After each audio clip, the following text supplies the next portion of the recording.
I just looked down and I realized I have Hemingway written on my arm. Because I watched a Hemingway documentary the other day. And it's funny because I've been reading Hemingway since 2000, I want to say 2012. It could have been 2011. 2012 probably though.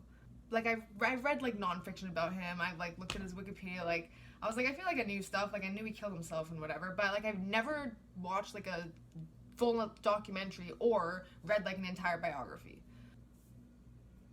Okay, full disclaimer. The cut there, totally different video. I'll probably just edit it to be like, I forgot what I was talking about. Have to go check the video. So I did, and it was Hemingway. And it's funny because I realized it before I even got to it. So I was saying that I never read a biography. I think I just never found one that seemed like it was gonna be good.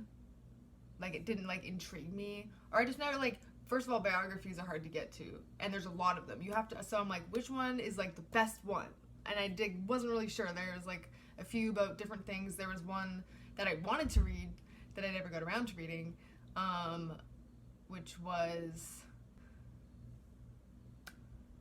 the true story of like actual group of friends he had in Paris that The Sun Also Rises about.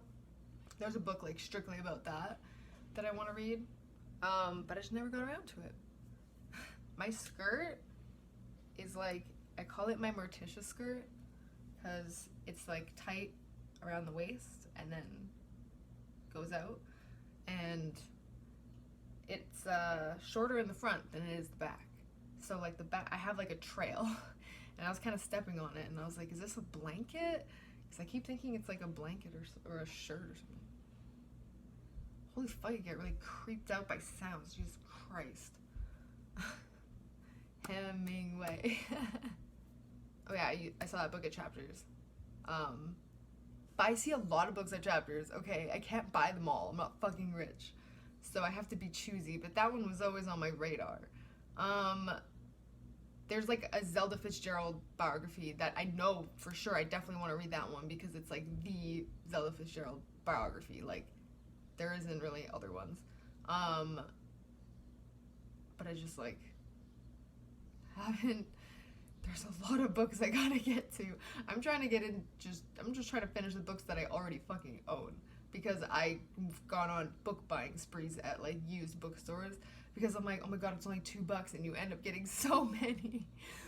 And it's like, you didn't spend that much money, but you have like 8 books you have to read. I'm like, okay, let's get to those first, and then we'll branch out to ones I don't own and need to buy or take out from the library.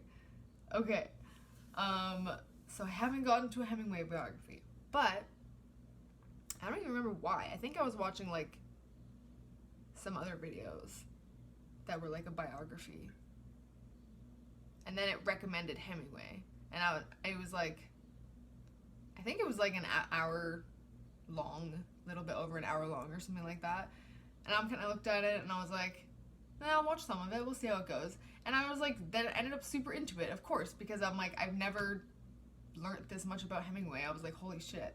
I knew like that his mom dressed him as a girl. Like I knew like certain things, but I didn't know as in depth as this biography. And it was just some old like A&E biography, as if I was just watching television. But it was funny because when I was a kid, I was like not into A&E and not into the History Channel. I was like, that's boring and stupid. And now I grew up to be like, this is the best thing. Well, not anymore, obviously, but I mean just like the topics, like arts and entertainment is what A&E stood for, and history. And I'm like, that's like my entire life. Like, but I mean, I was a kid, so I kind of like that was like the adult version. So now that I'm an adult, I would totally watch old school A&E History Channel stuff. But when I was a kid, I was like, this is not interesting. So like I learned history in school, and I was like, blah, I didn't like it. Like it was annoying because like I think I would have enjoyed it more if I wasn't forced, or like if I wasn't aware that I was going to have to remember these things. Like, because then I would pay more attention, because it would be like, because I knew I had to take notes and I had to remember certain things, that like added a stress, which just like memory blanked me. Because I'm like, how am I going to remember all this? And then when you're studying, you're like stressed. You're like, how am I going to remember all this? And when you're stressed out, your memory is fucked.